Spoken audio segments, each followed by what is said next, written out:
ಲಾಭಂ ತರ್ಕಾಭಯೇತಂ ವಿಧಿಶರ್ವಪೂರ್ವ ಗೀರ್ವಾಣ ವಿಜ್ಞಾನದ ಮಾನತೋಸ್ಮಿ ಪ್ರಥಮೋ ಹನುಮಾನ್ ನಾಮ ದ್ವಿತೀಯೋ ಭೀಮಯೇವ ಚ ಪೂರ್ಣಪ್ರಜ್ಞಸ್ತೃತೀಯಸ್ತು ಭಗವತ್ಕಾರ್ಯಸಾಧಕಃ ಬುದ್ಧಿರ್ಬಲಂ ಯಶೋಧೈರ್ಯಂ ನಿರ್ಭಯತ್ವಂ ಅರೋಗತಾ ಅಜಾಡ್ಯಂ ವಾಕ್ಪಟುತ್ವಂ ಚ ಹನುಮತ್ಸ್ಮರಣಾದ್ ಭವೇತ್. ಪೃಥ್ವೀಮಂಡಲಮಧ್ಯಸ್ಥಾಃ ಪೂರ್ಣಬೋಧಮತಾನುಗಾಃ ವೈಷ್ಣವಾ ವಿಷ್ಣುಹೃದಯಾಃ ತಾನ್ನಮಸ್ಯೆ ಗುರುನ್ ಮಮ. ಜನ್ಮಾದ್ಯಸ್ಯ ಯತೋನ್ಮಯಾದಿತರತಶ್ಚಾರ್ಥೇಷ್ವಭಿಜ್ಞಸ್ವರಾಟ್ ತೇನೇ ಬ್ರಹ್ಮಹೃದಾಯ ಆದಿಕವಯೇ ಮುಹ್ಯಂತಿ ಯಂ ಸೂರಯಃ. ತೇಜೋ ವಾರಿಮೃದಾಂ ಯಥಾ ವಿನಿಮಯೋ ಯತ್ರ ತ್ರಿಸರ್ಗೋ ಮೃಷಾ ಧಾಮ್ನಾ ಸ್ವೇನ ಸದಾ ನಿರಸ್ತಕುಹಕಂ ಸತ್ಯಂ ಪರಂ ಧೀಮಹಿ. ಸೃಷ್ಟಿಸ್ಥಿತ್ಯಪ್ಯೇಹಾ ನಿಯತಿದೃಶಿತಮೋ ಬಂಧಮೋಕ್ಷಾಶ್ಚ ಯಸ್ಮಾತ್ ಅಸ್ಯ ಶ್ರೀ ಬ್ರಹ್ಮರುದ್ರಪ್ರಭೃತಿ ಸುರನರದ್ವೀಷ ಶತ್ರುರಾತ್ಮಕಸ್ಯ ವಿಷ್ಣೋರ್ವ್ಯಸ್ತಾಃ ಸಮಸ್ತಾಃ ಸಕಲಗುಣನಿಧಿಃ ಸರ್ವದೋಷೌ ವ್ಯಪೇತಃ ಪೂರ್ಣಾನಂದೋ ವ್ಯಯೋ ಯೋ ಗುರುರಪಿ ಪರಮಃ ಚಿಂತಯೇತಂ ಮಹಾಂತಂ. ಯಂ ಪ್ರವ್ರಜन्तಮನುಪೇತಮಪೇತಕೃತ್ಯಂ ದ್ವೈಪಾಯನೋ ವಿರಹಕಾತರ ಆಜುಹಾವ. ಪುತ್ರೇತಿ ತನ್ಮಯತಯಾ ತರವೋಪಿ ನೇದುಃ तं ಸರ್ವಭೂತಹೃದಯಂ ಮುನಿಮಾನತೋಸ್ಮಿ. ಶ್ರೀಗುರುಭ್ಯೋ ನಮಃ. ಹರಿ ಓಂ. ಶ್ರೀಮದ್ಭಾಗವತದ ಪಂಚಮ ಸ್ಕಂಧದ 24ನೇ ಅಧ್ಯಾಯದಲ್ಲಿ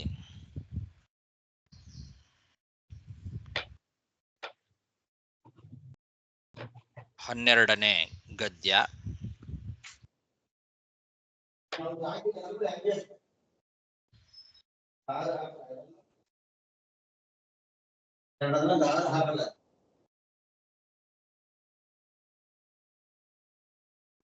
ಯಸ್ತ್ವಿಹ ವಾ ಏತದಹಂ ಇತಿ ಮಮ ಇದಂ ಇತಿ ಭೂತದ್ರೋಹೇಣ ಕೇವಲಂ ಕುಟುಂಬಮೇವ ಅನುದಿನಂ ಪುಷ್ಣಾತಿ ಸ ತದಿಹ ವಿಹಾಯ ಸ್ವಯಮೇವ ತದಶುಭೇನ ರೌರವೇ ನಿಪತತಿ.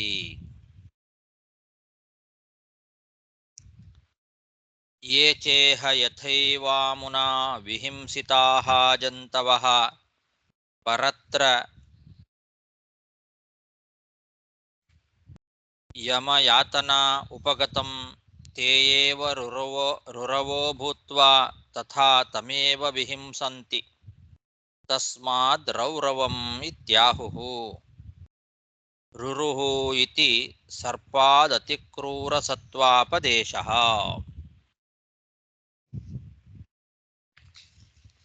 ಈಗ ಮೂರನೇದ್ದಾಗಿರ್ತಕ್ಕಂತಹ ನರಕ, ಮೊದಲು ತಾಮಿಸ್ರ, ಆಮೇಲೆ ಅಂಧತಾಮಿಸ್ರ ಹೇಳಿ ಆಯಿತು. ಈಗ ರೌರವ ನರಕದ ಬಗ್ಗೆ ಹೇಳ್ತಾ ಇದ್ದಾರೆ. ರೌರವ ಅನ್ನೋ ನರಕವನ್ನ ಯಾರು ಪಡಿತಾರೆ ಅಂತಂದ್ರೆ, ಎಲ್ಲ ನಾನೇ ಮಾಡ್ತೇನೆ, ಎಲ್ಲ ನನ್ನಿಂದಲೇ ಆಗ್ತದೆ, ಇದೆಲ್ಲ ನಂದೇ ಅಂತ ಎಲ್ರಿಗೂ ದ್ರೋಹ ಮಾಡ್ತಾ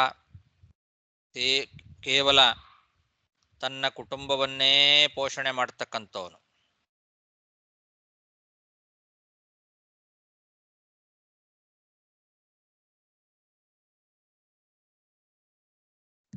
ಅಹಂ ಇತಿ ಮಮ ಇದಂ ಇತಿ ಅಂತ, ನಾನು ನನ್ನದು ಅಂತ, ಎಲ್ಲ ನಂದೇ, ಎಲ್ಲ ನನ್ನಿಂದಲೇ ಆಗೋದು, ನಾನೇ ಮಾಡೋದು ಇದನ್ನೆಲ್ಲ ಅಂತ ಕೇವಲ ಅಹಂಕಾರದಿಂದ ಕೊಚ್ಚಿಕೊಂಡು ಯಾರಿಗೂ ಉಪಕಾರ ಮಾಡೋದಿಲ್ಲ, ಕೇವಲ ತನ್ನ ಕುಟುಂಬದ ಪೋಷಣೆಯನ್ನು ಮಾತ್ರ ತಾನು ಮಾಡ್ತಾನೆ, ಮತ್ತೊಬ್ಬರಿಗೆ ಉಪಕಾರವಾಗುವಂಥ ಕೆಲಸ ಏನು ಮಾಡೋದಿಲ್ಲ. ಅಹಂಕಾರದಿಂದ ನಾನು ನನ್ನದು, ಇದೆಲ್ಲ ನಂದು, ನನ್ನಿಂದಲೇ ಆಯಿತು, ನಾನೇ ಮಾಡ್ತಾ ಇದ್ದೇನೆ ಅನ್ನೋ ಅಹಂಕಾರ. ಈ ರೀತಿ ಇದ್ದು ತನ್ನ ಕುಟುಂಬವನ್ನು ಮಾತ್ರ ಪೋಷಣೆ ಮಾಡ್ತಕ್ಕಂತಹ ವ್ಯಕ್ತಿ ಏನಿದ್ದಾನಲ್ಲ, ಅವನು ಆ ಎಲ್ಲವನ್ನೂ ಬಿಟ್ಟು, ಏನು ನಾನು ನಂದು ಅಂತ ಇದ್ನಲ್ಲ, ಅದೆಲ್ಲವನ್ನೂ ಇಲ್ಲೇ ಬಿಟ್ಟು ಪಾಪವನ್ನು ಮಾತ್ರ ಹೊತ್ತುಕೊಂಡು ಹೋಗ್ತಾನೆ. ಆ ಪಾಪದಿಂದ ರೌರವ ಅನ್ನೋ ನರಕದಲ್ಲಿ ಬೀಳ್ತಾನೆ.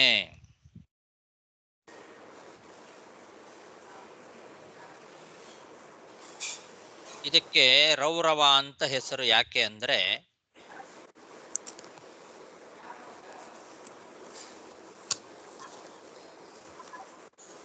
ಯಾವ ಜಂತುಗಳು ಇವನಿಂದ ಹಿಂಸೆಗೆ ಒಳಗಾಗಿರ್ತಾವೋ ಈ ಲೋಕದಲ್ಲಿ, ಇವನು ಯಾವ್ಯಾವ ಜಂತುಗಳನ್ನ ಹಿಂಸೆ ಮಾಡಿರ್ತಾನಲ್ಲ, ಆ ಎಲ್ಲ ಪ್ರಾಣಿಗಳು, ಯಾವ್ಯಾವ ಪ್ರಾಣಿಗಳನ್ನ ಇಲ್ಲಿ ಹಿಂಸೆ ಮಾಡಿರ್ತಾನೋ ಆ ಎಲ್ಲಾ ಪ್ರಾಣಿಗಳು, ಎಲ್ಲಾ ಜಂತುಗಳು ಕೂಡ ಪರಲೋಕದಲ್ಲಿ ರುರು ಅನ್ನೋ ಹುಳ ಆಗಿ, ರುರು ಅನ್ನೋ ಪ್ರಾಣಿಯಾಗಿ ಇವನನ್ನ ಹಿಂಸೆ ಮಾಡ್ತಾವೆ.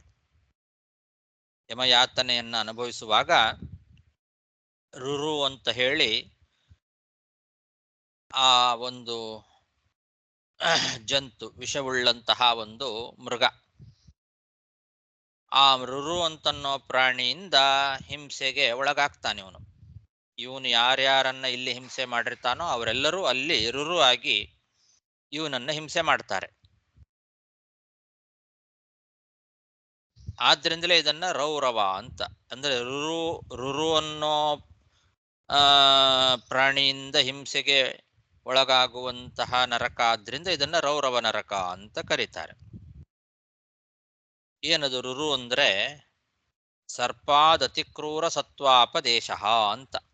ರುರು ಅಂತ ಹೇಳಿ ಒಂದು ಅತ್ಯಂತ ಕ್ರೂರವಾದಂತಹ ವಿಷವುಳ್ಳಂತಹ ಕೆಲವು ಮೃಗ, ಸರ್ಪಕ್ಕಿಂತಲೂ ಕೂಡ ಅತ್ಯಂತ ಕ್ರೂರ. ಅದು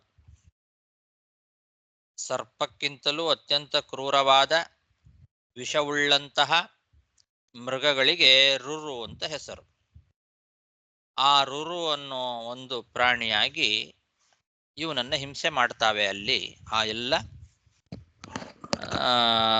ಪ್ರಾಣಿಗಳು. ಇಲ್ಲಿ ಯಾವ ಯಾವ ಪ್ರಾಣಿಗಳನ್ನು ಇವನು ಹಿಂಸೆ ಮಾಡಿರ್ತಾನೋ ಆ ಎಲ್ಲ ಪ್ರಾಣಿಗಳು.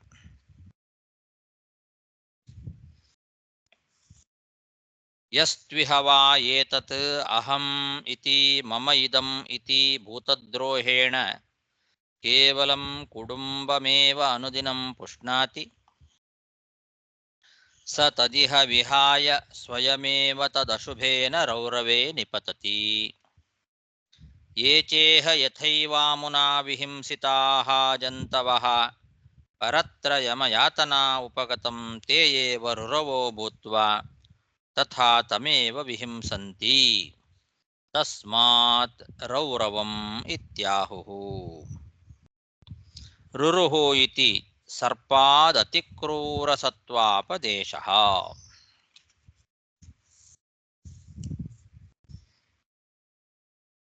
ಏವಮೇವ ಮಹಾರೌರವೋ ಯತ್ರ ನಿಪತಿತಂ ಪುರುಷಂ ಕ್ರವ್ಯಾದಾರುರವಃ ತತ್ ಕ್ರವ್ಯೇಣ ಖಾದಯಂತಿ ಯಹ ಕೇವಲಂ ಹಿ ತಥಾ ದೇಹಂಭರಃ. ಇನ್ನೊಂದು ಮಹಾರೌರವ ಅಂತ ಮತ್ತೊಂದು ನರಕ. ರೌರವ ಅನ್ನೋ ನರಕ ಏನಿದೆ ಅದಕ್ಕಿಂತಲೂ ದೊಡ್ಡ ಒಂದು ನರಕ ಮಹಾರೌರವ ಅಂತ. ಇದು ಯಾರು ಪಡಿತಾರೆ ಅಂತಂದ್ರೆ ಎಲ್ಲರಿಗೂ ದ್ರೋಹವನ್ನ ಮಾಡ್ತಾ ತನ್ನ ಶರೀರವನ್ನ ಪೋಷಣೆ ಮಾಡ್ಕೊಳ್ತಕ್ಕಂಥವನು. ಎಲ್ಲರಿಗೂ ದ್ರೋಹ ಮಾಡ್ತಾನೆ ತನ್ನ ಶರೀರ ರಕ್ಷಣೆ ಮಾಡ್ಕೊಳ್ಳೋದು. ಬೇರೆ ಏನು ತಾನು ಪ್ರಾಮಾಣಿಕವಾಗಿ ಯಾವುದೇ ರೀತಿಯಾದ ಕೆಲಸವನ್ನ ಮಾಡಿ ತಾನು ಬದುಕೋದಲ್ಲ. ಮತ್ತೊಬ್ಬರಿಗೆ ದ್ರೋಹವನ್ನ ಮಾಡ್ತಾನೇ ತನ್ನ ಶರೀರ ಪೋಷಣೆ ಮಾಡ್ಕೊಳ್ಳೋದು. ಅಂಥವನು ಈ ಮಹಾರೌರವ ಅನ್ನೋ ನರಕದಲ್ಲಿ ಬೀಳ್ತಾನೆ.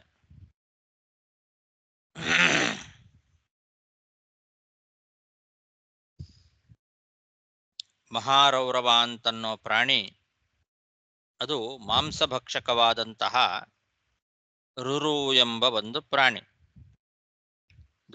ದೊಡ್ಡದಾಗಿರ್ತಕ್ಕಂತಹ ರುರು, ಅದಕ್ಕೆ ಮಹಾರುರು ಅಂತ. ಅಂತಹ ರುರು ಅನ್ನೋ ಪ್ರಾಣಿಗಳು ಮಾಂಸಕ್ಕೋಸ್ಕರನೇ ಇವನನ್ನು ಹಿಂಸೆ ಮಾಡ್ತಾವೆ. ಅಂತಹ ರುರು ಅಂತನ್ನೋ ಮಹಾದೊಡ್ಡ ಒಂದು ಪ್ರಾಣಿಯಿಂದ ಹಿಂಸೆಗೆ ಒಳಗಾಗ್ತಕ್ಕಂತಹ ಒಂದು ನರಕ ಅದು ಮಹಾರೌರವ ಅಂತನ್ನೋ ನರಕ. ಇದು ಕೇವಲ ತನ್ನ ದೇಹ ರಕ್ಷಣೆಗೋಸ್ಕರ ಎಲ್ಲಾ ಪ್ರಾಣಿಗಳನ್ನು ಯಾರು ದ್ರೋಹ ಮಾಡ್ತಾರೋ ಆ ರೀತಿ ವ್ಯಕ್ತಿ ಈ ಮಹಾರೌರವ ಎಂಬ ನರಕದಲ್ಲಿ ಹಿಂಸೆಯನ್ನು ಅನುಭವಿಸ್ತಾನೆ. ಏವಮೇವ ಮಹಾರೌರವೋ ಯತ್ರ ನಿಪತಿತಂ ಪುರುಷಂ ಕ್ರವ್ಯಾದಾರುರವಃ ಕ್ರವ್ಯಾತ್ ಉರುರುರವಃ.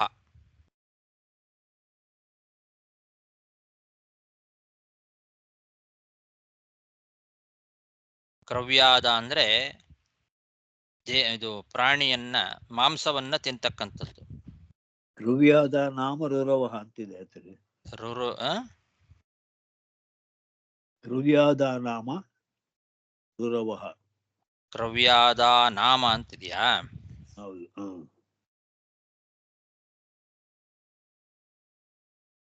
ಇಲ್ಲಿ ಕ್ರವ್ಯಾದಾರುರವಃ ಅಂತಿದೆ.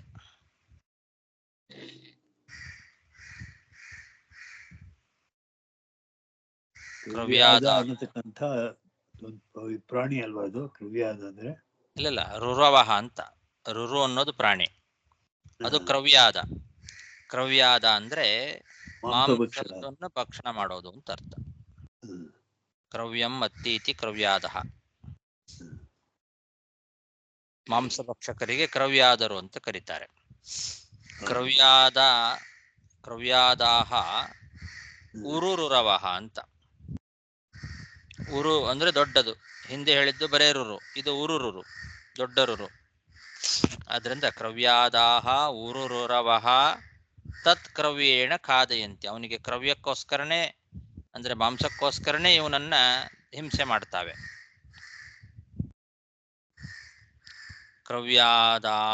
ಕ್ರವ್ಯಾದಾಹ ಉರುರುರವಃ ತತ್ ಕ್ರವ್ಯೇಣ ಖಾದಯಂತಿ ಯಹ ಕೇವಲಂ ಹಿ ತಥಾ ದೇಹಂ ಭರಃ. ಯಸ್ತ್ವಿಹ ವಾ ಉಗ್ರಃ ಪಶೂನ್ ಪಕ್ಷಿಣೋ ವಾ ಪ್ರಾಣಿನಃ ಉಪರುಂಧಯತಿ ತಮಕರುಣಂ ಪುರುಷಾದೈಃ ಅಪಿ ವಿಗರ್ಹಿತಂ ಅಮುತ್ರ ಯಮಾನುಚರಾಃ ಕುಂಭೀಪಾಕೆ ತಪ್ತತೈಲ ಉಪರಂಧಯಂತಿ.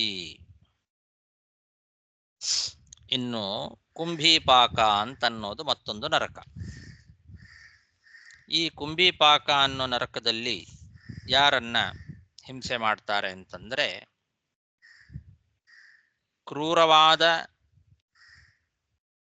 ಇಲ್ಲಿ ಅವರು ಈ ಲೋಕದಲ್ಲಿ ಕ್ರೌರ್ಯವನ್ನ ನಡೆಸಿ ಪಶುಗಳನ್ನ, ಪಕ್ಷಿಗಳನ್ನ, ಪ್ರಾಣಿಗಳನ್ನ ಬೇಯಿಸಿತಾರಲ್ಲ ಅಂಥವ್ರು. ಪಶು ಪಕ್ಷಿ ಪ್ರಾಣಿಗಳನ್ನ ಕ್ರೂರವಾಗಿ ಕಡಿದು ಅವುಗಳನ್ನ ಬೇಯಿಸ್ತಕ್ಕಂಥವ್ರು, ಅದನ್ನ ಅಡಿಗೆ ಮಾಡಿಕೊಂಡು ತಿಂತಕ್ಕಂಥವ್ರು. ಪಶು ಪಕ್ಷಿ ಪ್ರಾಣಿಗಳನ್ನ ಕಡಿದು ಹಿಂಸೆ ಮಾಡಿ ಅವುಗಳನ್ನ ಬೇಯಿಸಿ ತಿಂತಕ್ಕಂಥವ್ರು ಮತ್ತು ನರಭಕ್ಷಕರು ಅಲ್ಲ, ತಮ್ಮ ಅಕರುಣಂ ಪುರುಷಾದೈರಪಿ ವಿಗರ್ಹಿತಂ ಅಂತ. ನರಭಕ್ಷಕರು ಕೂಡ ಇದನ್ನ ಮೆಚ್ಚೋದಿಲ್ಲ ಅಂತ. ಪಶು ಪಕ್ಷಿ ಪ್ರಾಣಿಗಳನ್ನ ಕ್ರೂರವಾಗಿ ಕೊಂದು ಬೇಯಿಸಿ ತಿನ್ನೋದೇನಿದೆ ಅಲ್ಲ, ಇದನ್ನ ನರಭಕ್ಷಕರು ಕೂಡ ಮೆಚ್ಚೋದಿಲ್ಲ ಅಂತ ಹೇಳ್ತಾ ಇದ್ದಾರೆ. ಯಾಕೆಂದ್ರೆ ಕರುಣೆಯೇ ಇಲ್ಲ, ಪಶು ಪಕ್ಷಿ ಪ್ರಾಣಿಗಳ ಮೇಲೆ ಕರುಣೆಯೇ ಇಲ್ಲದೆ ಆ ರೀತಿ ನರಭಕ್ಷಣೆ ಮಾಡೋರು ಕೂಡ ಮೆಚ್ಚದೇ ಇರತಕ್ಕಂತಹ ಕಾರ್ಯ ಪಶುಗಳನ್ನ, ಪಕ್ಷಿಗಳನ್ನ, ಪ್ರಾಣಿಗಳನ್ನ ಬೇಯಿಸಿ ತಿನ್ನೋದು. ಇಂತಹ ವ್ಯಕ್ತಿಗಳು ಏನಿದ್ದಾರೆ ಅಂತಹ ನಿಷ್ಕರುಣಿಯನ್ನ ಯಮದೂತರು ಕುಂಭೀಪಾಕ ಅನ್ನೋ ನರಕದಲ್ಲಿ ಹಾಕ್ತಾರೆ. ಅದು ಏನು ಮಾಡ್ತದೆ ಅಂದರೆ, ದೊಡ್ಡ ಕಡಾಯಿ, ಎಣ್ಣೆಯ ಕಡಾಯಿ, ಕುದಿತಾ ಇರತಕ್ಕಂತಹ ಎಣ್ಣೆಯಲ್ಲಿ ಅವನನ್ನು ಹಾಕಿ ಬೇಯಿಸ್ತಾರೆ. ಯಾರು ಇಲ್ಲಿ ಪಶು ಪಕ್ಷಿ ಪ್ರಾಣಿಗಳನ್ನ ಬೇಯಿಸಿದ್ರೋ ಅಂಥವರನ್ನ ಅಲ್ಲಿ ನರಕದಲ್ಲಿ, ಕುಂಭೀಪಾಕ ಅನ್ನೋ ನರಕದಲ್ಲಿ ಬಿಸಿ ಬಿಸಿ ಕುದಿಯೋ ಎಣ್ಣೆಯಲ್ಲಿ ದೊಡ್ಡ ಕಡಾಯಿಯಲ್ಲಿ ಹಾಕಿ ಅವನನ್ನ ಬೇಯಿಸ್ತಾರೆ.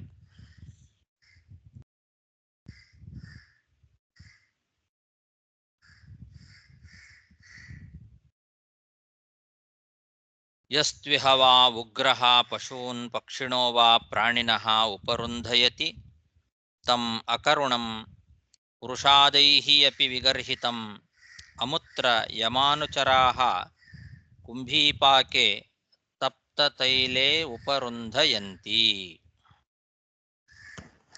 ನರಭಕ್ಷಕರಿದ್ದಾರಲ್ಲ, ಅವರು ಮನುಷ್ಯರು ಸತ್ತ ಮೇಲೆ ಆ ಹೆಣವನ್ನ ತಿಂತಾರ ಅಥವಾ ಸಾಯಿಸಿ ತಿಂತಾರ? ಸಾಯಿಸಿ ತಿಂತಾರೆ. ಸತ್ತ ಮೇಲೆ ತಿನ್ನೋದಲ್ಲ. ಇಲ್ಲ, ಸಾಯಿಸಿ ತಿನ್ನೋದು ಮನುಷ್ಯರನ್ನ. ಹೌದು. ಮತ್ತು ಅವರೂ ಮೆಚ್ಚದೇ ಇರತಕ್ಕಂತಹ ಕಾರ್ಯ ಪಶು ಪಕ್ಷಿ ಪ್ರಾಣಿಗಳನ್ನ ಬೇಯಿಸೋದು ಹೇಗಾಗತ್ತೆ?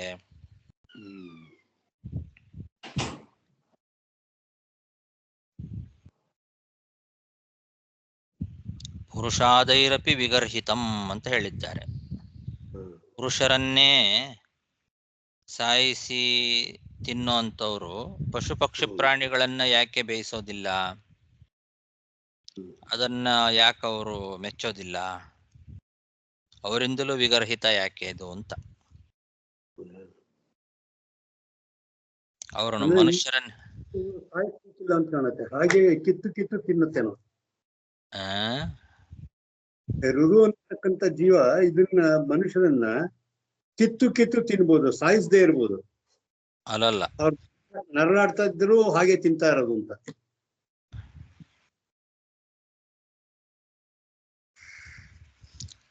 ನರಭಕ್ಷಕರು ಅಂದ್ರೆ ಮನುಷ್ಯರನ್ನ ತಿಂತಕ್ಕಂಥವ್ರು ಇಲ್ಲಿ ಇದ್ದಾರಲ್ವಾ ಜಗತ್ತಿನಲ್ಲಿ, ಮನುಷ್ಯರನ್ನ ತಿಂತಕ್ಕಂಥವ್ರು ಅವರು ಕೂಡ ಮೆಚ್ಚದೇ ಇರುವಂತಹ ಕೆಲಸ ಪಶು ಪಕ್ಷಿ ಪ್ರಾಣಿಗಳನ್ನ ಬೇಯಿಸೋದು ಅಂತ ಹೇಳಿದ್ದಾರೆ ಇಲ್ಲಿ. ಪಶು ಪಕ್ಷಿ ಮತ್ತು ಪ್ರಾಣಿಗಳನ್ನ ಬೇಯಿಸಿ ತಿನ್ನೋಂಥ ಅಕರುಣಿ ಇದ್ದಾನಲ್ಲ, ಅವನನ್ನ ನರಭಕ್ಷಕರು ಮೆಚ್ಚೋದಿಲ್ಲ ಅಂತ. ನರಭಕ್ಷಕರು ಮೆಚ್ಚದೇ ಇರುವಂತಹ ಕೆಲಸ ಅದು ಅಂದ ಮೇಲೆ ನರಭಕ್ಷಕರು ಅದನ್ನು ಮಾಡೋದಿಲ್ಲ ಅಂತ ಆಗ್ಬೇಕು. ಅವರು ಮನುಷ್ಯರನ್ನು ಮಾತ್ರ ತಿಂತಾರೆ, ಪಶು ಪಕ್ಷಿ ಪ್ರಾಣಿಗಳನ್ನ ತಿನ್ನೋದಿಲ್ಲ ಅಂತ ಆಗಿದ್ರೆ ಆವಾಗ ಪಶು ಪಕ್ಷಿ ಪ್ರಾಣಿಗಳನ್ನ ಬೇಯಿಸೋ ಕೆಲಸ ಏನಿದೆ ಅದು ನರಭಕ್ಷಕರಿಗೂ ಮೆಚ್ಚೋದಿಲ್ಲ ಅಂತ ಹೇಳೋದು ಸರಿ ಆಗ್ತದೆ. ಅದಕ್ಕೆ ನರಭಕ್ಷಕರು ಮನುಷ್ಯರನ್ನ ಹೇಗೆ ಭಕ್ಷಣ ಮಾಡ್ತಾರೆ, ಸಾಯಿಸೋದಿಲ್ಲ ಅನ್ಸುತ್ತೆ. ಸತ್ತ ಮೇಲೆ ಆ ಹೆಣವನ್ನ ತಿಂತಾರೋ ಏನೋ, ಅವರಾಗೆ ಸಾಯಿಸೋದಿಲ್ವೋ ಏನೋ. ಅದಕ್ಕೋಸ್ಕರ ಪ್ರಾಣಿ ಪಶು ಪಕ್ಷಿಗಳನ್ನ ಅವರು ಬೇಯಿಸೋದಿಲ್ಲ ಅಂತ ಆದ್ರೆ ಸರಿ ಆಗ್ತದೆ. ಈ ರಾಮಾಯಣದಲ್ಲಿ ಬರ್ತದೆ ಕ್ರವ್ಯಾದಾನ್, ಅದು ಕೂಡ ಬರ್ತಲ್ಲ ಅಲ್ಲಿ ಒಂದು ಕ್ರವ್ಯಾದಾನ್ ಅಪಿ ಅನೇಕ ಅಂತ ರೈಟ್. ಅಲ್ಲಿ ಕರದೋಷ ಆ ಒಂದು ಗುಂಪುನ ಒಂದು ಕ್ರವ್ಯ ಅಂತಾರೆ ರೈಟ್. ಕ್ರವ್ಯಾದ ಅಂದ್ರೆ ಮಾಂಸ ತಿನ್ನೋರು ಅಂತ ಅರ್ಥ. ಸೊ ಅವರೆಲ್ಲ ಒಂದು ರತ್ತನ ಕುಡಿತಾರ ರೈಟ್. ಅವ್ರು ಬಂದು ಹಂಗೇ ತಿಂತಾರ ಬಿಡ್ರು. ಅವ್ರನ್ನ ಬೇಸಾಲಂಗ ಕೊಂದು ರತ್ನ ಕುಡಿತಾರ, ರೈಟ್? ಆತರ ಬೇಯಿಸೋದಿಲ್ಲ. ಕರದೂಷ ಅವ್ರೆಲ್ಲ ಬಂದು ಹಂಗೆ ರತ್ನ ಹಂಗೆ ಕುಡಿತಾರಲ್ಲ, ಅವ್ರೆಲ್ಲ ಬಂದು ಹಂಗೆ ಅಂದ್ರೆ ಅವರಿಗೆ ಬೇಯಿಸೋದು ಅವ್ರಿಗೆ ಆಗೋದಿಲ್ಲ. ಅದು ತಿಳಿಲ್ಲ. ಅವರು ಸಾಯಿಸಿ ರತ್ನ ಕುಡಿತಾರೆ ಎಂಬುದನ್ನು ನೋಡಿದ್ದು, ಕೇಳಿದ್ದೆ ನಾನು. ಅದು ಇನ್ನೂ ಕ್ರೂರ ಅಲ್ವಾ? ಅದು ಇದು ಆಕ್ಚುಲಿ ಬೇಯಿಸಿಗೂ ಪಶು ಪಕ್ಷಿಗಳನ್ನ ಸಾಯಿಸಿ ಬೇಯಿಸಿ ತಿನ್ನೋದಕ್ಕಿಂತಲೂ ಕ್ರೂರ ಅಲ್ವಾ ಅದು? ಮನುಷ್ಯರನ್ನ ಸಾಯಿಸದೆ ಹಾಗೆ ಅವರ ಮಾಂಸವನ್ನ ತಿನ್ನೋದು ಇನ್ನೂ ಕ್ರೌರ್ಯ ಅದು. ಅವರಿಗೂ ಅವರು ಕೂಡ ಮೆಚ್ಚೋದಿಲ್ಲ ಅಂತಾರಲ್ಲ ಪಶು ಪಕ್ಷಿ ಪ್ರಾಣಿಗಳನ್ನ ಬೇಯಿಸೋದು. ಅದು ಸ್ವಲ್ಪ ವಿಚಾರ ಮಾಡಬೇಕು. ಬಟ್ ಈ ಕಾಲದಲ್ಲಿ ನಾವು ಕಣ್ಣಾಲ ಬಂದು ಮನುಷ್ಯನ ಬಂದು ತಿಂಬಾದೆಲ್ಲ ಎಲ್ಲಿ ನೋಡ್ತೇವೆ ನಾವು? ಇದು ಈಗೆಲ್ಲ ಅದಕ್ಕೆಲ್ಲ ಕೇಸ್ ಆಗತ್ತೆ. ಕಾಡು ಮನುಷ್ಯರು ಕಾಡಿನಲ್ಲಿ ಇದ್ರೋ ಏನೋ ರಾಕ್ಷಸರು. ಈಗೆಲ್ಲ ಅಂತ ರಾಕ್ಷಸರು ನೋಡ್ಲಿಕ್ಕೆ ಸಿಗೋದಿಲ್ಲ, ಮನುಷ್ಯರನ್ನ ತಿನ್ನುವಂತಹ ರಾಕ್ಷಸರು. ಇಲ್ಲ ಸರಿ. ಇನ್ನು ಅಲ್ಲಿ ಚೈನಾ ಮಂಗೋಲಿಯಾ ಮೇಲೆಲ್ಲ ಅಲ್ಲಿ ಬಂದು ಕ್ಯಾನಿಬಲ್ಸ್ ಅಂತ ಕರೀತಾರೆ, ಅವರೆಲ್ಲ ಇದ್ರು. ಇವಾಗ ಗೊತ್ತಿಲ್ಲ. ಮಂಗೋಲಿಯಾ ಆ ಸೈಡ್ ಅಲ್ಲಿ ಮನುಷ್ಯರನ್ನ ತಿಂತಿದ್ರ? ಮನುಷ್ಯರನ್ನ ತಿನ್ಬರು. ಅಂದ್ರೆ ಕ್ಯಾನಿಬಲ್ಸ್ ಅಂತ. ಅವರೆಲ್ಲ ಹೇಗೆ ಮನುಷ್ಯರು ಆ ಕಡೆ ಹೋದ್ರು ಅಂದ್ರೆ ಅವ್ರನ್ನ ಕೊಂದು ಸಾಯಿಸ್ಬಿಟ್ಟು ಹಾಗೆ ತಿಂತಾ ಇದ್ರು ಅಂತ ಕಾಣುತ್ತೆ. ಸಾಯಿಸ್ಬಿಟ್ಟು ಹಾಗೆ ತಿನ್ನೋದು, ಅಡಿಗೆ ತರ ಆತರ ಎಲ್ಲ ಕುಕ್ ಮಾಡೋದೆಲ್ಲ ಇಲ್ಲ.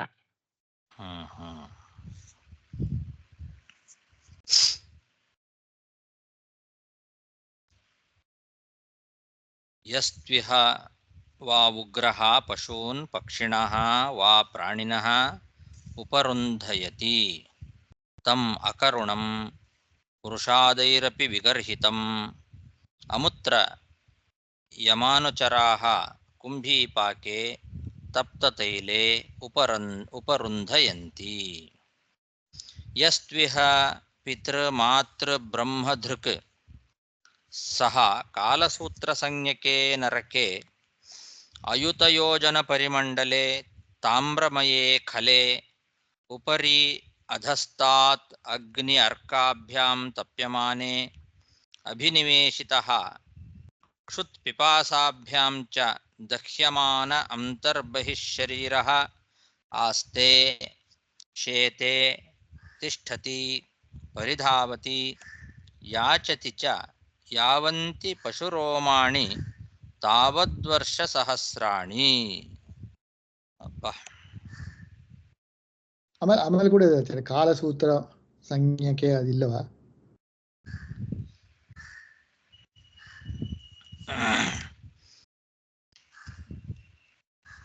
ಏನು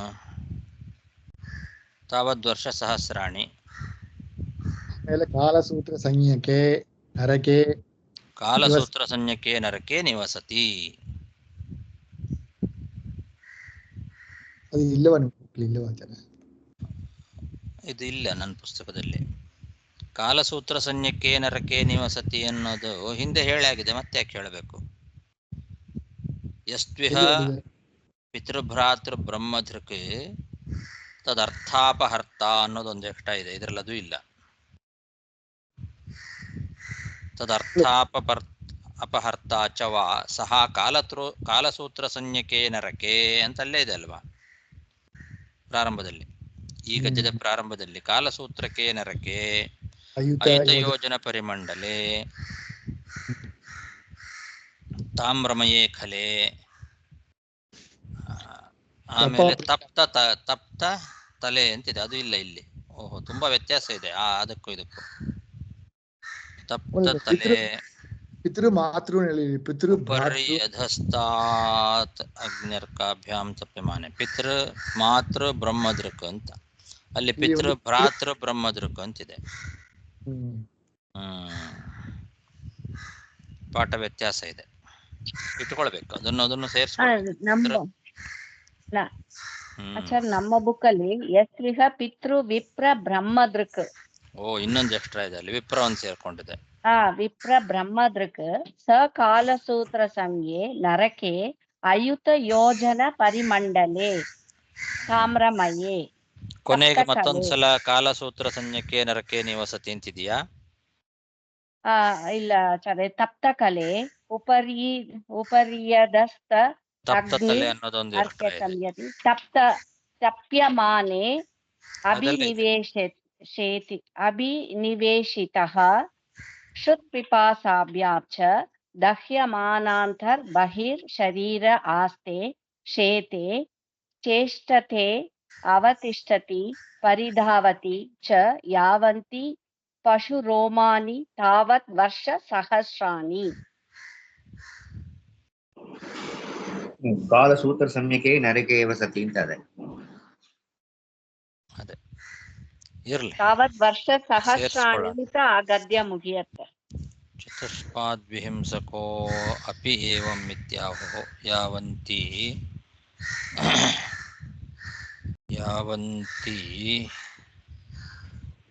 ಪಶುರೋಮಾಣಿ ತಾವದ್ವರ್ಷ.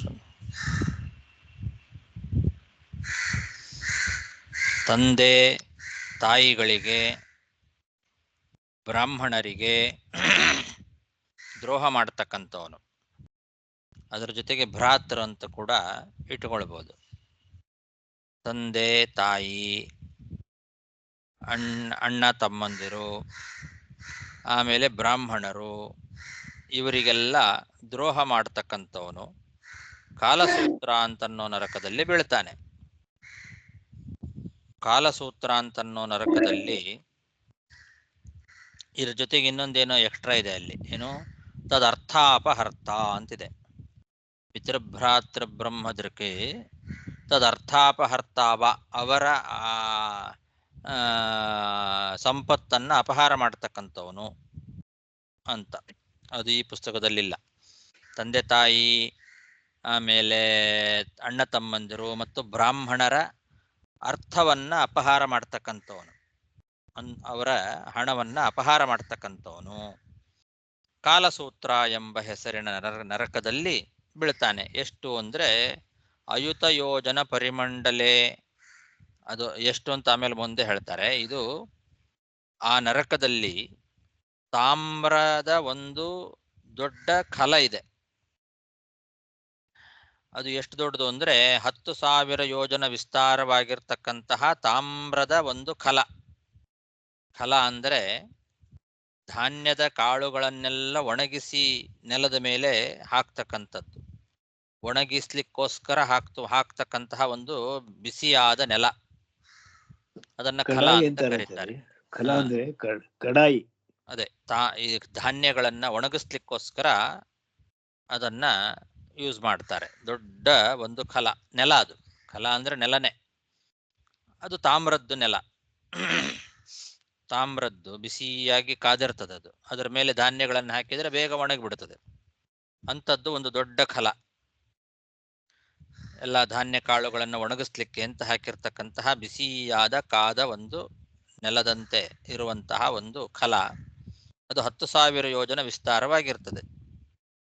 ಈ ಖಲ, ಅದರ ಕೆಳಗೆ ಬೆಂಕಿ, ಮೊದಲೇ ಅದು ಬಿಸಿ, ಕೆಳಗಿಂದ ಬೆಂಕಿ, ಮೇಲ್ಗಡೆಯಿಂದ ಸೂರ್ಯನ ಬಿಸಿಲು ಸುಡ್ತಾ ಇರ್ತದೆ. ಅಂತಹ ಒಂದು ತಾಮ್ರದ ಖಲದಲ್ಲಿ ಈ ಪಾಪಿಯನ್ನ ಹಾಕ್ತಾರೆ. ಮೇಲಿನಿಂದ ಬಿಸಿಲಿನ ಒಂದು ಬೇಗೆ, ಕೆಳಗಿನಿಂದ ಬೆಂಕಿ, ಅದರ ಒಳಗೆ ಈ ಖಲ, ಆ ಖಲದ ಮೇಲೆ ಇವನನ್ನ ಹಾಕ್ತಾರೆ. ಅದು 10,000 ಯೋಜನ ವಿಸ್ತಾರವಾಗಿ ಇರ್ತದೆ. ಉಪರಿ ಅಧಸ್ತಾತ್ ಅಗ್ನಿ ಅರ್ಕಾಭ್ಯಾಂ ತಪ್ಯಮಾನೆ ಅಂತ. ಉಪರಿ ಮತ್ತು ಅಧಸ್ತಾತ್ ಅಗ್ನಿ ಅರ್ಕಾಭ್ಯಾಂ, ಅದನ್ನು ಅಧಸ್ತಾತ್ ಅಗ್ನಿ, ಉಪರಿ ಅರ್ಕ ಅಂತ ಇಟ್ಟುಕೊಳ್ಬೇಕು. ಮೇಲೆ ಬಿಸಿಲು ಸೂರ್ಯಂದು, ಕೆಳಗೆ ಅಗ್ನಿ.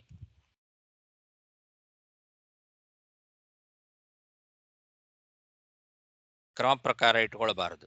ಉಪರ್ಯದಸ್ತಾತ್ ಅಗ್ನ್ಯರ್ಕಾಭ್ಯಾಮ್ ಅಂತ ಕ್ರಮೇಣ ಇಟ್ಕೊಂಡ್ರೆ ಉಪರಿ ಅಗ್ನಿ ಆಗ್ತದೆ, ಅಧಸ್ತಾತ್ ಅರ್ಕ ಆಗ್ತದೆ. ಹಾಗಲ್ಲ, ಉಪರಿ ಅರ್ಕ, ಅಧಸ್ತಾತ್ ಅಗ್ನಿ ಅಂತ. ಹಾಗೆ ಕೆಳಗೆ ಅಗ್ನಿ, ಮೇಲೆ ಸೂರ್ಯ, ಅಂತಹ ಒಂದು ಶಾಖ. ಅದರಲ್ಲಿ ಈ ಪಾಪಿಯನ್ನ ಹಾಕ್ತಾರೆ. ಇವನಿಗೆ ಬೆಂಕಿಯ ತಾಪನೂ ಆಗತ್ತೆ, ಬಿಸಿಲಿನ ತಾಪನೂ ಆಗತ್ತೆ, ಒಳಗೂ ತಾಪ ಹೊರಗೂ ತಾಪ. ಹಸಿವೆ ಬಾಯಾರಿಕೆಯಿಂದ ಶರೀರದ ಒಳಗೂ ತಾಪ ಆಗ್ತಾ ಇರ್ತದೆ. ಅದಕ್ಕೆ ಅಂತರ್ಬಹಿಶರೀರೇ ಅಂತಂದ್ರೆ ಹಾಗೆ.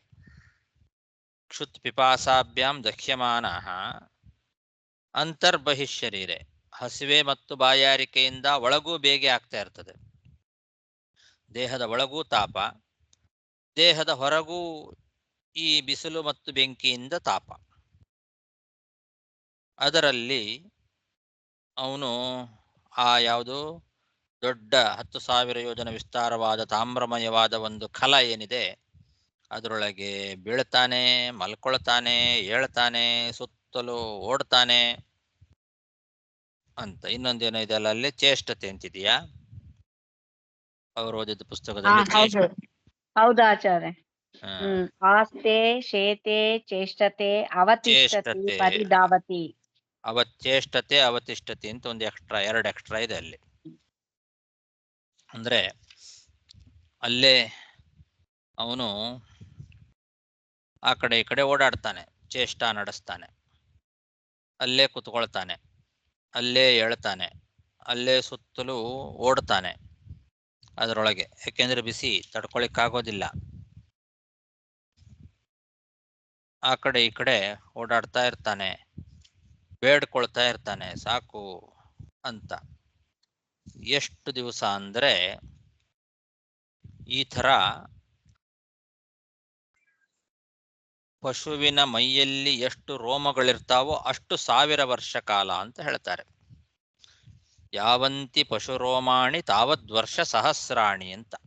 ಎಷ್ಟು 1000 ವರ್ಷ ಈ ಥರ ದುಃಖ ಅನುಭವಿಸ್ತಾನೆ ಅಂದ್ರೆ, ಎಷ್ಟು ಪಶುವಿನ ರೋಮಗಳಿದ್ದಾವೋ, ಒಂದು ಪಶುವಿಗೆ ರೋಮಗಳೆಷ್ಟಿರ್ತವೆ ಅಷ್ಟು 1000 ವರ್ಷ ಅವನು ಈ ಒಂದು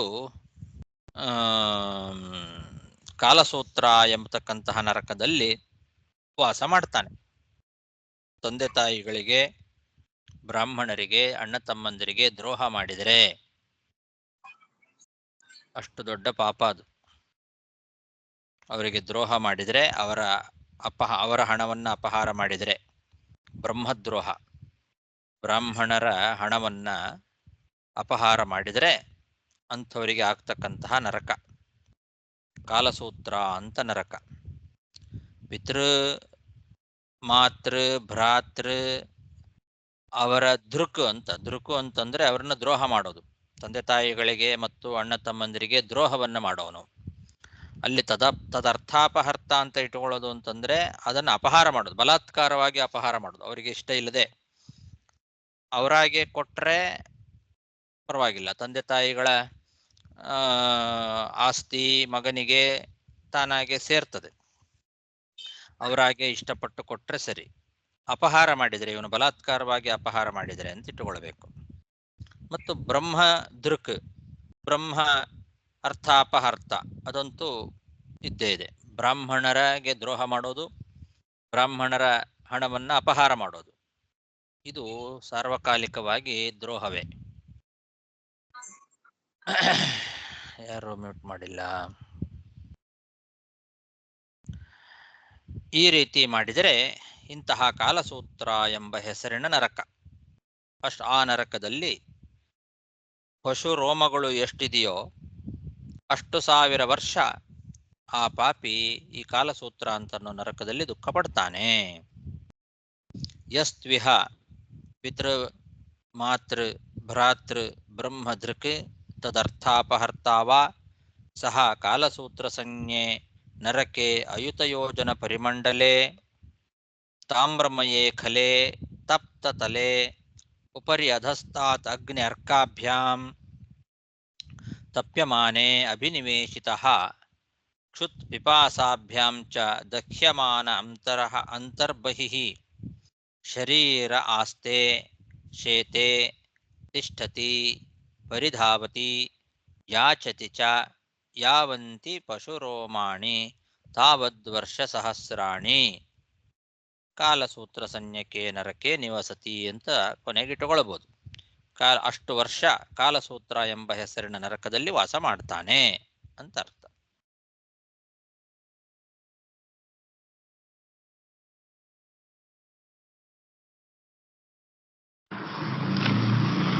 ಗುರುಗಳು, ಈ ವರ್ಷ ಎಲ್ಲ ದೇವಮಾನ ವರ್ಷಗಳ ಇಲ್ಲ ಮನುಷ್ಯಮಾನ ವರ್ಷಗಳ ಇದೆಲ್ಲ? ಅದೇನು ಹೇಳಿಲ್ಲ, ಮನುಷ್ಯಮಾನ ವರ್ಷನೇ ಇಟ್ಕೊಳ್ಬಹುದು. ದೇವಮಾನ ತುಂಬಾ ಜಾಸ್ತಿ ಆಗತ್ತಲ್ಲ?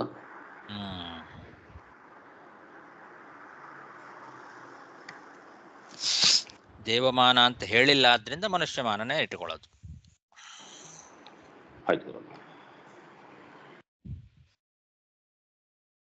ಯಸ್ತ್ವಿಹ ರಾಜಾ ವಾ ರಾಜಪುರುಷೋ ವಾ ಅದಂಡ್ಯೇ ದಂಡಂ ಪ್ರಣಯತಿ ಬ್ರಾಹ್ಮಣೇ ವಾ ಶರೀರದಂಡಂ ಸ ಪಾಪೀಯಾನ್ನರಕೆ ಸೂಕರಮುಖೇ ನಿಪತತಿ. ತತ್ರ ಅತಿಬಲೈಃ ನಿಷ್ಪಿಷ್ಯಮಾಣಾವಯವೋ ಯಥೈವ ಇಕ್ಷುದಂಡಃ ಆರ್ತಸ್ವರೇಣ ಸ್ತನಯನ್ ಕ್ವಚಿನ್ ಮೂರ್ಛಿತಃ ಕಶ್ಮಲಂ ಉಪಗತೋ ಯಥೈವ ಇಹ ದೃಷ್ಟದೋಷಃ ಉಪರುದ್ಧಃ. ಸರಿ, ಇದೆಲ್ಲ ಇಲ್ಲೇನು ಜಾಸ್ತಿ ಇಲ್ಲ. ಬಿಟ್ಟು ಬಿಟ್ಟ ಒಂದು ಹೋಯ್ತಾ? ಒಂದು ಹೋಯ್ತು. ಯಸ್ತ್ವಿಹ ವೈ ನಿಜವೇದ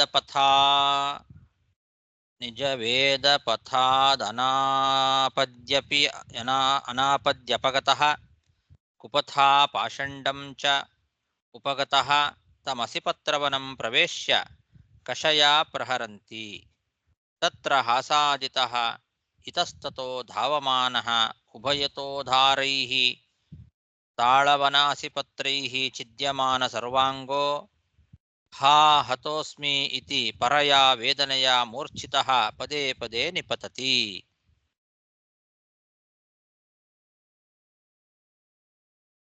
ಇನ್ನೊಂದು ನರಕ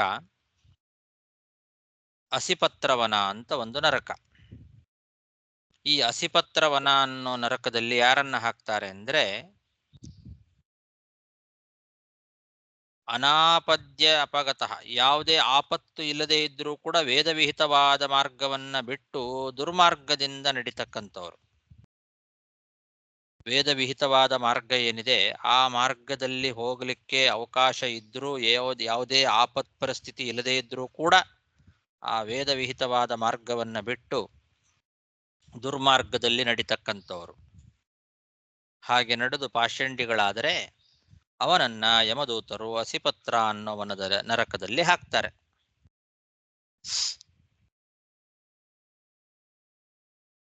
ನಿಜ ವೇದ ಪಥಾತ್ ಅನಾಪದ್ಯಪಗತಃ ಅಂತ. ವೇದ ಪಥ ಅಂದರೆ ವೇದವಿಹಿತವಾದ ವರ್ಣಾಶ್ರಮ ಧರ್ಮ. ನಾವು ವೇದದಲ್ಲಿ ಹೇಳಿದಂತೆ ಬ್ರಾಹ್ಮಣರಾಗಿ ಹುಟ್ಟಿದ ಮೇಲೆ ನಾವು ವೇದಾಧ್ಯಯನ ಮಾಡಬೇಕು, ಬ್ರಾಹ್ಮಣರಿಗೆ ಹೇಳಿರ್ತಕ್ಕಂತಹ ಕರ್ಮಗಳನ್ನೇ ಮಾಡಬೇಕು. ತೀರಾ ಆಪತ್ಕಾಲ ಇದ್ದಾಗ ಮಾತ್ರ ನಾವು ಇತರ ಮಾರ್ಗವನ್ನ ಅನುಸರಿಸಬಹುದು. ವೇದವಿಹಿತವಾದ ಮಾರ್ಗವನ್ನ ಬಿಟ್ಟು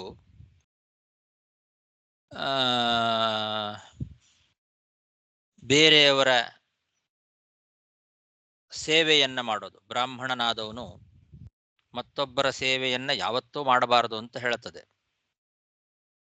ಮತ್ತೊಬ್ಬರ ಸೇವೆಯನ್ನ ಮಾಡೋದು ಅಂತಂದ್ರೆ ಮತ್ತೊಬ್ಬರಿಗೋಸ್ಕರ ನಾವು ದುಡಿಯೋದು, ಇನ್ನೊಂದು ಯಾವುದೋ ಕಂಪನಿಗೋಸ್ಕರ ನಾವು ದುಡಿಯೋದು, ಮತ್ತೊಬ್ಬರ ಮನೆಯಲ್ಲಿ ಕೆಲಸ ಮಾಡೋದು, ಈ ರೀತಿಯಾದ ಕೆಲಸವನ್ನ ಯಾವತ್ತೂ ಮಾಡಲೇಬಾರದು. ಬ್ರಾಹ್ಮಣನಾಗಿ ಹುಟ್ಟಿದ ಮೇಲೆ ಬ್ರಾಹ್ಮಣ ಧರ್ಮ, ಅವನು ಮಾಡಬೇಕಾದಂತಹ ವೇದ ಅಧ್ಯಯನ, ಅಧ್ಯಾಪನ, ಯಜನ, ಯಾಜನ, ಯಜ್ಞಯಾಗಗಳನ್ನು ಮಾಡೋದು, ಮಾಡಿಸೋದು, ವೇದಾಧ್ಯಯನಗಳನ್ನು ಮಾಡೋದು, ಅಧ್ಯಯನ ಮಾಡಿಸೋದು, ಪಾಠ ಮಾಡೋದು, ಪ್ರವಚನ ಮಾಡೋದು, ದಾನ ಪ್ರತಿಗ್ರಹಣ, ದಾನವನ್ನು ಕೊಡೋದು, ದಾನವನ್ನು ತಗೊಳ್ಳೋದು, ಇದು ಬ್ರಾಹ್ಮಣರಿಗೆ ಹೇಳಿರ್ತಕ್ಕಂಥ ವೇದವಿಹಿತವಾದ ಮಾರ್ಗ. ಇದು ಬಿಟ್ಟು ಮತ್ತೊಬ್ಬರ ಸೇವೆಯನ್ನ ಮಾಡೋದು, ಇದು ಹಿಂಸಾ ಮಾರ್ಗವನ್ನು ಹಿಡಿಯೋದು, ವ್ಯಾಪಾರ ಮಾಡೋದು, ಇದೆಲ್ಲವೂ ಕೂಡ ವೇದವಿಹಿತವಾದ ಮಾರ್ಗವನ್ನು ಬಿಟ್ಟು ದುರ್ಮಾರ್ಗದಲ್ಲಿ ನಡೆಯೋದು. ವೇದಾಧ್ಯಯನವನ್ನ ಮಾಡದೆ, ಸ್ನಾನ ಸಂಧ್ಯಾದಿಗಳನ್ನ ಕಾಲಕ್ಕೆ ಮಾಡದೇ ಇದ್ದರೆ ಪಾಷಂಡಿಗಳಾಗ್ತಾರೆ. ಈ ರೀತಿ ದುರ್ಮಾರ್ಗದಿಂದ ಪಾಷಂಡಿಗಳಾದರೆ ಅಂಥವರನ್ನ ಈ ಅಸಿಪತ್ರ ಅನ್ನೋ ವನದಲ್ಲಿ ಹಾಕ್ತಾರೆ. ಅಸಿಪತ್ರವನ ಅನ್ನೋ ನರಕ. ಆ ನರಕದಲ್ಲಿ ಚಾಟಿ ಏಟುಗಳಿಂದ ಶಿಕ್ಷೆ ಕೊಡ್ತಾರೆ. ಚಾಟಿಯಿಂದ ಹೊಡಿತಾರೆ. ಕಷಯ ಪ್ರಹರಂತಿ. ಕಷ ಅಂತಂದ್ರೆ ಹಗ್ಗದಿಂದ ಚಾಟಿ ಅಂತಾರಲ್ಲ, ಆ ಚಾಟಿಯಿಂದ ಹೊಡಿತಾರೆ. ಮತ್ತೆ ಅವನು ಆ ಕಡೆ ಈ ಕಡೆ ಓಡಿ ಹೋದ ಅಂದ್ರೆ ಹೊಡಿತಾ ಇರುವಾಗ ಆ ಕಡೆ ಈ ಕಡೆ ಅವನು ಏನಾದರೂ ಹೋದ್ರೆ ಎರಡೂ ಕಡೆಯಿಂದ ಆ ಕತ್ತಿಯಂತೆ ತಾಳೆ ಎಲೆಗಳು ಇರ್ತಾವೆ ಅಲ್ಲಿ. ಅವು ಅದರದ್ದು ಚೂಪಾಗಿರ್ತದೆ ಅಲಗು, ಅದರ ಎಲೆ. ಹಸಿ ಪತ್ರ, ಕಾಡು, ಹಸಿಪತ್ರವನ. ಆ ಕಾಡಿನಲ್ಲಿ ಅದೊಂದು ಮರ. ಆ ಮರದ ಎಲೆಗಳು ಕತ್ತಿಯಂತೆ ಚೂಪಾಗಿ ಇರ್ತದೆ. ಇವನು ಆ ಕಡೆ ಈ ಕಡೆ ಹೋದಾಗ ಅವನ ಅಂಗಾಂಗಗಳೆಲ್ಲ ಸೀಳಿ ಹೋಗ್ತದೆ, ಅಷ್ಟು ಚೂಪಾಗಿರ್ತದೆ ಆ ಎಲೆಗಳು. ಆ ಮರದ ಎಲೆ, ಆ ಮರದ ಎಲೆ ಆ ಕಡೆ ಈ ಕಡೆ ಅಲುಗಾಡಿದ್ರು ಸಾಕು ಕತ್ತಿಯಂತೆ ಚೂಪಾಗಿರೋದ್ರಿಂದ ಅಂಗಾಂಗಗಳೆಲ್ಲ ಸೀಳಿ ಹೋಗ್ತದೆ. ಅಯ್ಯೋ ಸತ್ತೇ ಅಂತ ತಡ್ಕೊಳಿಕ್ಕಾಗದೇ ಇರತಕ್ಕಂತಹ ದುಃಖದಿಂದ ಪದೇ ಪದೇ ಮೂರ್ಛಿತನಾಗಿ ಬೀಳ್ತಾನೆ. ಅಂತಹ ಒಂದು ನರಕ ಅಸಿಪತ್ರ ವನ ಎಂಬತಕ್ಕಂತಹ ನರಕ. ಈ ಅಸಿಪತ್ರವನ ನರಕದಲ್ಲಿ ಆಪತ್ತು ಇಲ್ಲದೇ ಇದ್ರೂ ವೇದ ಮಾರ್ಗವನ್ನ ಯಾರು ಬಿಟ್ಟಿರ್ತಾರಲ್ಲ, ವೇದವಿಹಿತವಾದ ಮಾರ್ಗ, ಅಂತಹ ವ್ಯಕ್ತಿಯನ್ನ, ದುರ್ಮಾರ್ಗದಿಂದ ಪಾಷಂಡಿಯಾಗಿರ್ತಕ್ಕಂಥವರನ್ನ ಈ ನರಕದಲ್ಲಿ ಹಾಕ್ತಾರೆ. ಯಸ್ತ್ವಿಹ ವೈ ನಿಜ ವೇದ ಪಥಾತ್ ಅನಾಪದ್ಯಪಗತಃ ಕುಪಥಾಃ ಪಾಷಂಡಂ ಚ ಉಪಗತಃ ತಂ ಅಸಿಪತ್ರವನಂ ಪ್ರವೇಶ್ಯ ಕಷಯ ಪ್ರಹರಂತಿ ತತ್ರ ಹಾಸಾದಿತಃ ಇತಸ್ತತೋ ಧಾವಮಾನ ಉಭಯತೋಧಾರೈಃ ತಾಳವನಾಸಿಪತ್ರೈಃ ಛಿದ್ಯಮಾನ ಸರ್ವಾಂಗೋ ಹಾ ಹತೋಸ್ಮೀತಿ ಪರಯಾ ವೇದನೆಯ ಮೂರ್ಛಿತಃ ಪದೇ ಪದೇ ನಿಪತತಿ. ಸರ್, ಇಲ್ಲಿ ಒಂದು ಸ್ವಧರ್ಮ, ಅದು ಕೂಡ ಪಾಷಂಡಾನುಗತಃ ಫಲಂ ಭುಂಕ್ತೆ, ಅದು ಇಲ್ಲ போட்டிருக்கு ನಿಮ್ಮ ಬುಕ್ಲಿ. ಅದು ಇನ್ನೊಂದು ವಾಕ್ಯ ಎಕ್ಸ್ಟ್ರಾ ಇದೆ. ಸ್ವಧರ್ಮ ಪಾಷಂಡಾನುಗತಃ ಫಲಂ ಭುಂಕ್ತೆ. ಎಲ್ಲಿದೆ? ಸ್ವಧರ್ಮ ಪಾಷಂಡಾನುಗತಃ ಫಲಂ ಭುಂಕ್ತೆ ಅಂತ ಕೊನೆ ಇನ್ನೊಂದು ವಾಕ್ಯ ಅಲ್ವಾ? ಸ್ವಧರ್ಮ ಪದೇ ಪದೇ ನಿಪತತಿ. ಸ್ವಧರ್ಮ ಪಾಷಂಡಾನುಗತಃ ಫಲ. ಅದೇ, ತನ್ನ ಧರ್ಮವನ್ನ ಬಿಟ್ಟು ಪಾಷಂಡ ಮತವನ್ನು ಅನುಸರಣೆ ಮಾಡಿದರೆ ಫಲವನ್ನ ಪಡಿತಾನೆ ಅಂತ ಅರ್ಥ. ಆ ವಾಕ್ಯ ಇದೆ, ಯಾಕೆಂದ್ರೆ ವಿಜಯಧ್ವಜ ತೀರ್ಥರು ತಗೊಂಡಿದ್ದಾರೆ. ಸ್ವಧರ್ಮ ಸ್ವವರ್ಣಾದಿ ವಿಹಿತ. ಸ್ವಧರ್ಮ ಅಂದರೆ ಶ್ರುತಿ ವಿಹಿತವಾದ, ವೇದ ವಿಹಿತವಾದ ತನ್ನ ಧರ್ಮವನ್ನ ಪರಿತ್ಯಾಗ ಮಾಡಿದವನು, ಪಾಷಂಡ ಮತವನ್ನು ಅನುಸರಣೆ ಮಾಡಿದವನು, ಅದರ ಫಲವನ್ನ ಅನುಭವಿಸ್ತಾನೆ. ಆಚಾರ್ಯ ಸ್ವಧರ್ಮ ಬರ್ದಿದ್ದಾರೆ, ವಿಸರ್ಗ ಅಲ್ಲ. ಹಾಗೆ ಹೇಳಿದೆ, ಸ್ವಧರ್ಮ ಅಂತ. ಹೌದು, ಸ್ವಧರ್ಮ ಮಹಾ ಅಂತ ಇದೆ, ದೀರ್ಘ. ಸ್ವಧರ್ಮವನ್ನು ಆದ್ರೂ ಬಿಟ್ಟು ಅಂತ. ಹೌದು, ಪರಿತ್ಯಾಗ ಮಾಡಿದವನು ಅಂತ ಅರ್ಥ. ವಿಜಯಧ್ವಜ ತೀರ್ಥರು ಸ್ವಧರ್ಮ ಅನ್ನೋದಕ್ಕೆ ಸ್ವವರ್ಣಾದಿ ವಿಹಿತ ಅಂತ ಬರೀತಾರೆ. ಅಲ್ಲಿ ವಿಸರ್ಗ.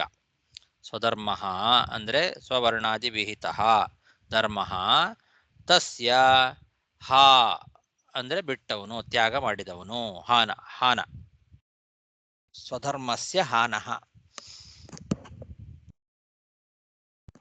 ಪಾಖಂಡ ಅಂಡ್ ಪಾಷಂಡ ಎರಡು ಒಂದೇ, ಎರಡು ಒಂದೇ.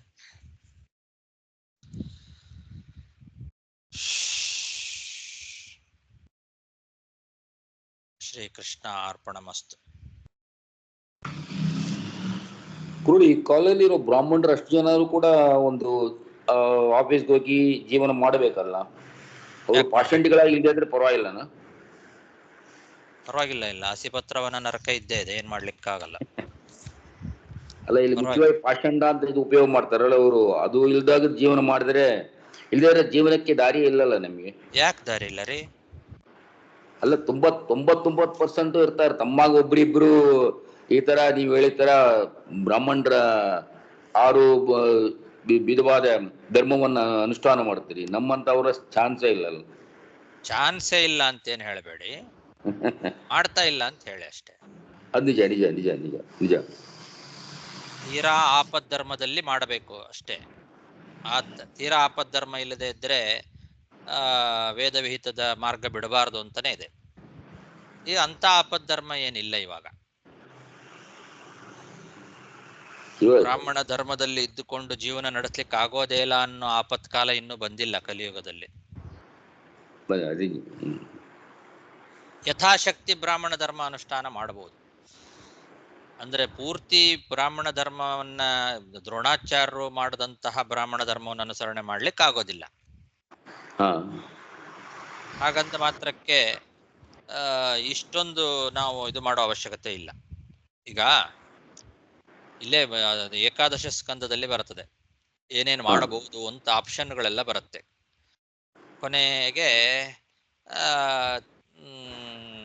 ಇದೆಲ್ಲ ಸ್ವಲ್ಪ ಬಿಡಬಹುದು. ಅಂದ್ರೆ ಬ್ರಾಹ್ಮಣರು ವೈಶ್ಯ ಧರ್ಮವನ್ನು ಅನುಸರಣೆ ಮಾಡಬಹುದು, ಆಮೇಲೆ ಕ್ಷತ್ರ ಧರ್ಮವನ್ನು ಅನುಸರಣೆ ಮಾಡಬಹುದು. ಆಪತ್ಕಾಲ ಸ್ವಲ್ಪ ಬಂದಾಗ ಕ್ಷತ್ರ ಧರ್ಮ, ವೈಶ್ಯ ಧರ್ಮ, ಕೃಷಿ ಮಾಡಬಹುದು. ಕೊನೆಗೆ ಇದೆಲ್ಲ ಮಾಡಬಹುದು. ಆದ್ರೆ ನಶ್ವವೃತ್ಯ ಕಥಂಚನ ಅಂತ ಸ್ಪಷ್ಟವಾಗಿ ಹೇಳ್ತಾರೆ. ಸ್ವವೃತ್ತಿಯನ್ನ ಮಾತ್ರ ಯಾವತ್ತೂ ಮಾಡಲೇಬಾರದು. ಎಂಥ ಆಪತ್ಕಾಲ ಬಂದರೂ ಸ್ವವೃತ್ತಿಯನ್ನ ಮಾತ್ರ ಮಾಡಬಾರದು ಅಂತ ಹೇಳ್ತಾರೆ. ಇವಾಗೆಲ್ಲ ಅದನ್ನೇ ಮಾಡ್ತಾ ಇರೋದು. ಸ್ವವೃತ್ತಿ ಅಂದ್ರೆ ಇನ್ನೊಬ್ಬರಿಗೆ ದಾಸನಾಗಿರೋದು. ಸ್ವವೃತ್ತಿ, ಮತ್ತೊಬ್ಬರ ದಾಸರಾಗಿ ಕೆಲಸ ಮಾಡೋದು ಬ್ರಾಹ್ಮಣರನ್ನ. ಅದು ಅವರಿಗೂ ಮಹಾಪಾಪ ಇದೆ. ಒಬ್ಬ ಬ್ರಾಹ್ಮಣನನ್ನ ತನ್ನ ಕೈ ಕೆಳಗೆ ದುಡಿಸ್ಕೊಳ್ಳೋದು ಇದೆಲ್ಲ ಅವನಿಗೂ ಮಹಾಪಾಪ ಇದೆ. ಒಬ್ಬ ಬ್ರಾಹ್ಮಣನು ಕೂಡ ತನ್ನ ಧರ್ಮ ಬಿಟ್ಟು ಮತ್ತೊಬ್ಬರಿಗೆ ದಾಸನಾಗಿ ಅವನು ಕೆಲಸ ಮಾಡೋದೇನಿದೆಲ್ಲ ಅದು ಮಾತ್ರ ಬ್ರಾಹ್ಮಣನು ಮಾಡಲೇಬಾರದು ಅಂತ ಇದೆ.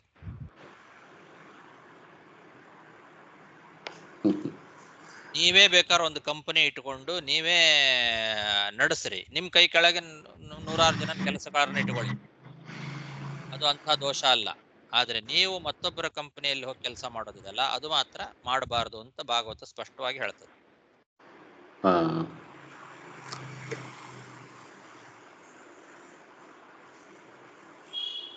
ಈ ತರ ನಾವು ಬಂದು ನರಗ ಅನುಭವಿಸೋದು ಬಂದು ಯಾತನಾದಲ್ಲಿ ಅನುಭವಿಸ್ತೇವೋ ಅದು ಒಂದು ಸಂಸ್ಕಾರ ನಮ್ಮ ಮನಸ್ಸಲ್ಲಿ ಹೋಗಿ ಕೂತುಂಬದು. ಅದು ಸಂಸ್ಕಾರ ಅಂದ್ರೆ ಅನುಭವ, ಆ ತರ ನಾವು ಬಂದು ನಾನು ಅನುಭವಿಸಿದ್ದು. ಈಗ ಅಕಸ್ಮಾತ್ ನಾನು ಹಿಂದೆ ಈ ರೀತಿ ನರಕ ಅನುಭವಿಸಿದ್ದೆ ಅಂತ ಇಟ್ಕೊಳ್ಳೋಣ. ಈಗ ಅದನ್ನ ಕೇಳಿದ ತಕ್ಷಣದಲ್ಲೇ ಅದರದ್ದು ಒಂದು ಸ್ವಲ್ಪ ಅನುಭವ ಬರುತ್ತೆ ಅಂತನಾ ಸಂಸ್ಕಾರ ಅಂದ್ರೆ? ಒಂದು ಅನುಭವ, ಅದ್ರ ಜ್ಞಾಪಕ, ಅಯ್ಯೋ ನಾ ಈ ತರ ದುಃಖ ಅನುಭವಿಸಿದ್ದೆ ಅಂತ ಹೇಳಿ ಅದ್ರ ಜ್ಞಾಪಕ ಬರುತ್ತೀಯಾ? ಇಲ್ಲ ಆ ತರ ಸೂಚನೆ ಬರೋದ? ಹೆಂಗೆ ತಿಳ್ಕೊಬೋದು ನಾವು? ರೈಟ್, ನೀವ್ ಹೇಳಿದಂಗೆ ಇದು ರೂಲ್ಸ್ ನೀವ್ ಹೇಳಿದಂಗೆ ಏನ್ ಹೇಳಿದಂಗು ಈ ನಾವು ಮಾಡೋಲ್ಲ, ಇನ್ನೊಬ್ಬರದ್ದು ಕೆಳಗದ ಕೆಲಸ ಮಾಡ್ತಾರೆ. ಈ ನರಗ ಉಂಟು, ಬಟ್ ಅದು ಹೆಂಗೆ ಬಂದು ಹೊರಗೆ ಬರೋದು ಬೇರೆ ವಿಷಯ. ಬಟ್ ಆ ತರ ಒಂದು ಅನುಭವ ನಮಗೆ ಬಂದು ನೆಕ್ಸ್ಟ್ ಜನ್ಮದಲ್ಲಿ ಹೆಂಗ ಬರೋದ, ಆ ತರ ಒಂದು ನಮ್ಮ ಮನಸ್ಸಲ್ಲಿ ಎಲ್ಲ ಕೂತಂತೆ ನಾವು ನೋಡಿರಲ್ಲ ನಾವು. ಸಂಸ್ಕಾರ ಅದೇ ದುಃಖದ ಸಂಸ್ಕಾರ ಸಾಧಾರಣವಾಗಿ ಬರೋದಿಲ್ಲ. ಸುಖದ ಸಂಸ್ಕಾರ, ದುಃಖದ ಸಂಸ್ಕಾರಗಳು ಬರೋದಿಲ್ಲ.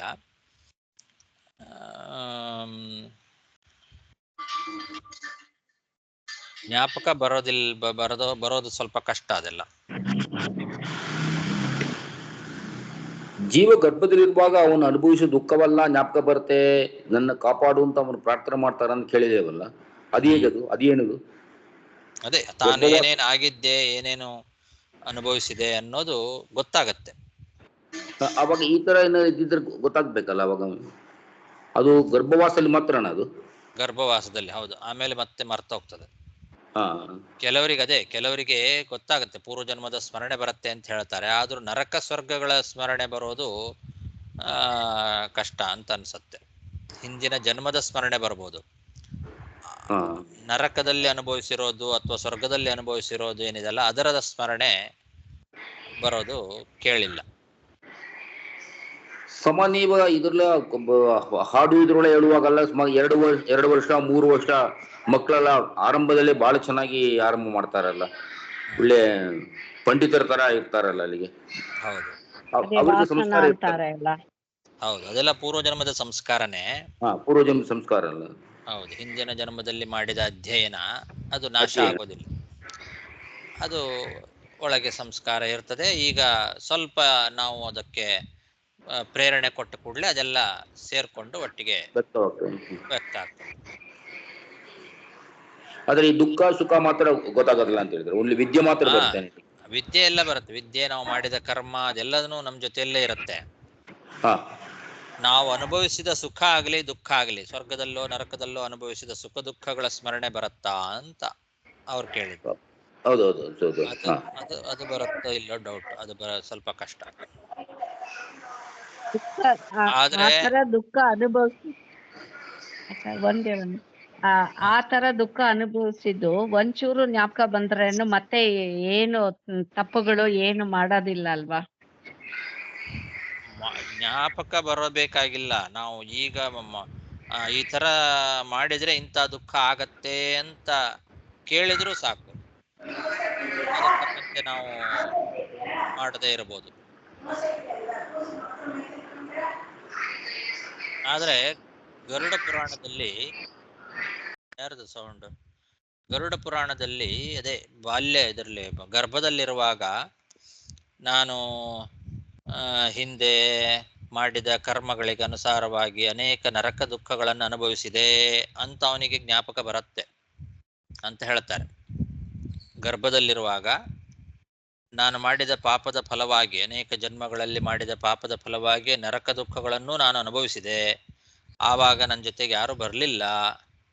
ನಾನು ಕಷ್ಟಪಟ್ಟು ಸಂಪಾದನೆ ಮಾಡಿದ ಹಣವನ್ನ ಯಾರ್ಯಾರು ಅನುಭವಿಸಿದ್ರು ಅವರೆಲ್ಲರೂ ಸುಖವಾಗಿದ್ದಾರೆ, ಅವರೆಲ್ಲ ಸುಖ ಅನುಭವಿಸಿದ್ರು.